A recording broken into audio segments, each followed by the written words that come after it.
What's the one question you should ask somebody who is not a believer? Nothing, as long as their behavior isn't harmful or detrimental to other people, neither are they forcing their understandings on others. Even as a Christian, I had the understanding that I simply was not going to convince anyone, and as such, pulling stuff like this would just make me the antagonist and my words would be wasted.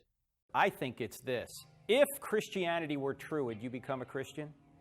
If the person hesitates at all, the problem isn't just intellectual, it's also volitional. Hold on, you can't just assume the motives behind other people's behavior, especially not without their input. There are many different reasons for people to hesitate. People might have found the question surprising, intrusive, confusing, or they might just be thinking about it. None of those reasons have anything to do with their volition. They might not want it to be true. And that, ladies and gentlemen, is the Christian view of atheism. Christianity itself teaches that everybody knows that God exists, but anybody who claims that he doesn't simply just doesn't want him to exist. But for most atheists, that's not the case. I will say that those people do exist, but more so than that, atheists are just unconvinced that God exists, or they're just generally apathetic on the matter. Christians don't understand that people can come to their own conclusion that God does not exist.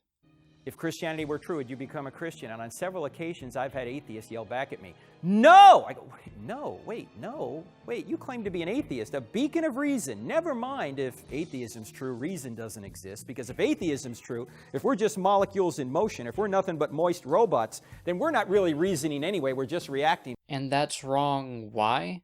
If it's true that our minds are the sole product of our brains, and our brains are the sole product of physical reactions, that doesn't mean that people don't use logic. That just means that logic goes on inside of a physical organ that you don't have as much control over as you think you do. But let's leave that aside.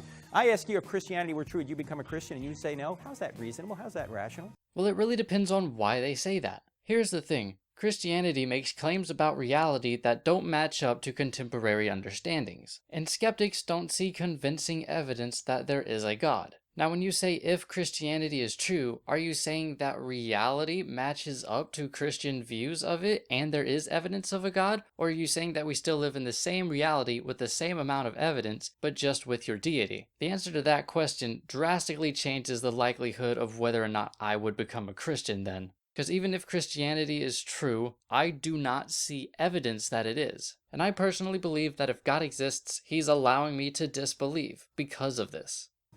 Well, it's not. They don't want it to be true. They have a moral issue, an emotional issue.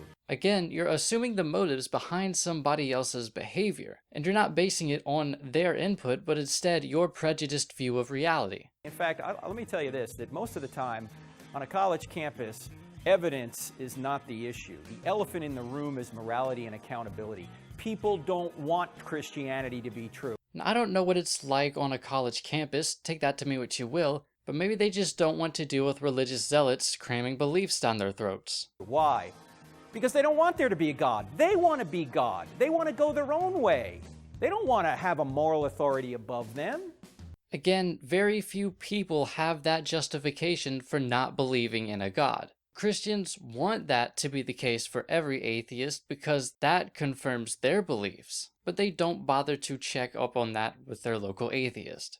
But if you're an atheist and somebody asks you this question, feel free to ask back, if God does not exist, would you believe in him?